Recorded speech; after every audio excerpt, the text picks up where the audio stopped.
okuzimba ennyumba n'okukola business kigwa leero kati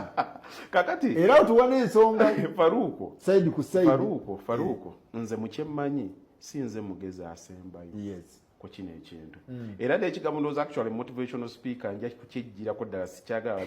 bakimpi at least ngamba omuntu nti no ndi life coach omanyi abantu life coach ate gwoliki musiiba mutambula mu bantu nze osisinkana ne tunyumyamu mboozi bwekiri what challenges people is the level of intellect kwenjogerera ebigambo byange oli nakiwulira nti nno nkimukakako kikola naye nkubuulira life experience Faruko ekisookera ddala abantu tukole research ekibe tugenda okukola nze abantu bagenda ne bankubira oli nangamba nti njagala kukola business njagala kukola kino naye abantu bonna bankubidde essimu oli aveeyo mu section yonna aŋŋambe nti Haji yali aŋŋambyeko specifically nti nkole kino sisobola kukubuulira ki kyoyagala kukola tokyogera tekiriyo wabula omuntu mugamba bugambi kwe kumanya kikyayagala kukola kuba olunaku lwokedde ng'omanyi kyoyagala okukola otandika okunoonya biki ebyetaagisa okukikola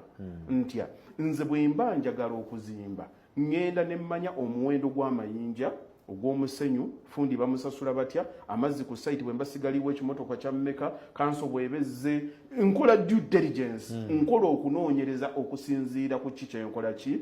kyenjagala kakati omuntu agenda okugenda e China osuubule tiles oba osuubule katugambe textile ogenda kusuubula byangoye bw'ojja n'ombuuza ng'oyagala nkutemere entotto okuva kugenda osuubule bwoti edduuka oliteeke bwoti nze okuddamu mba nkulyazaamanyiza sisobola kubuulira ekyo kuba sikimanyi nja kugamba nti osobola okukwasaganya okitunde bwoti naye ate sijja kumanya emisolo ogenda gizanyisa otya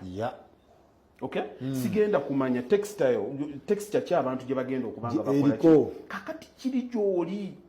olaba omuvubuka wano alowooza atya ki kye basinga okwagala okwambala nyinza okuleeta ekirungi nga naye kya bbeeyi ng'okusinziira ku nsa yaabwe tekikola ki tekisobola